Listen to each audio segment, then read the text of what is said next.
Welcome to Telangana వెలుగు. నేను మీ రాజు.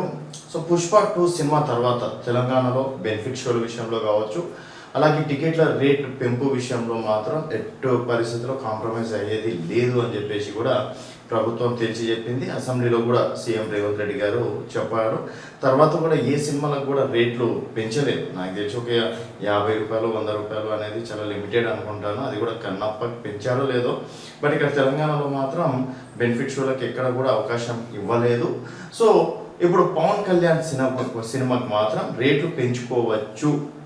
తర్వాత బెనిఫిట్ షో కూడా అనుమతి ఇవ్వడంతో దాదాపుగా 10 రోజులు పెంచిన రేట్లు అందుబాటులో ఉంటాయి. తర్వాత బెనిఫిట్ షో కూడా పర్మిషన్ ఇవ్వడం అనేది జరిగింది.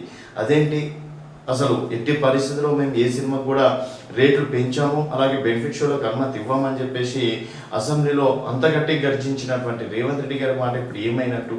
సో మరి రేట్లు పెంపున విషయంలో అసలు నిర్మాతలతో మాట్లాడారు, ప్రొడ్యూసర్లు వచ్చారు, హీరోలు వచ్చారు, సినిమాలకు సంబంధించి డైరెక్టర్లు వచ్చారు, ఈవెన్ రేవంత్ రెడ్డి గారు, ఉత్తమ్ కుమార్ రెడ్డి గారు కావచ్చు, బట్టి విక్రమార్క కావచ్చు, శ్రీధర్ బాబు కావచ్చు, దిల్ రాజు సమక్షంలో సమావేశాలు కూడా నిర్వహించారు. మరి ఇప్పుడు పవన్ కళ్యాణ్ సినిమాకి ఎందుకు ట్రెండ్ సెట్ చేస్తున్నారు అనేది ఒకసారి చూసుకున్నట్టయితే, ఈ హరిహర వీరమల్లు సినిమాకి సంబంధించినటువంటి ప్రొడ్యూసర్ గారు ఈ సినిమా ఈరోజు సక్సెస్ అవ్వబోతుంది, అలాగే ఈ సినిమాకి రేట్ల విషయంలో, అలాగే మార్నింగ్ బెనిఫిట్ షో సంబంధించి కాంగ్రెస్లో ఉన్నటువంటి కీలక నేత, మాజీ ప్రొడ్యూసర్ అనుకోవచ్చు, ఇప్పుడు కూడా సినిమాలో కొన్ని సినిమాలు కూడా ప్రొడ్యూస్ చేస్తుంటారు.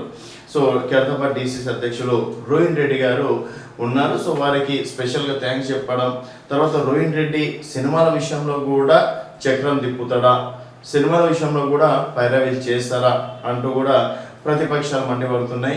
ఎందుకంటే రేవంత్ రెడ్డి గారు అప్పుడు చెప్పింది ఏంటి, ఇప్పుడు చేస్తుంది ఏంటి?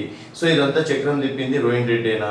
రోహిన్ రెడ్డి చెప్పినట్టే ప్రస్తుతం చిత్ర పరిశ్రమ అనేది తెలంగాణలో నడుస్తుందా అన్నది చర్చలు నడుస్తున్నాయి. ఒకసారి వారు ఏమన్నారు అనేది ఒకసారి చూద్దాం.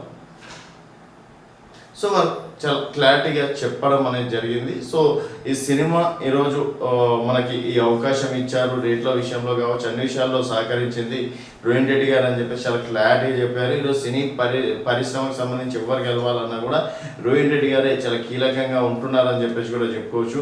మరి ఇక్కడ ప్రభుత్వం మాట తప్పినట్ట, లేకపోతే పవన్ కళ్యాణ్ గారికి ఇండైరెక్ట్గా సపోర్ట్ చేస్తున్నట్ట, అండ్ పవన్ కళ్యాణ్ గారి సినిమా కాబట్టి రేట్ల విషయంలో అంటే ఈ అవకాశం తీసుకుందా, మరి మిగతా సినిమాలకు ఒక లెక్క, పవన్ కళ్యాణ్ సినిమాకి ఏమన్నా ఇంకో లెక్క చూపించబోతుందా అనేది మీ అభిప్రాయాలు కింద కామెంట్ రూపంలో తెలియజేయండి. చూస్తూనే ఉండండి తెలంగాణ వెలుగు.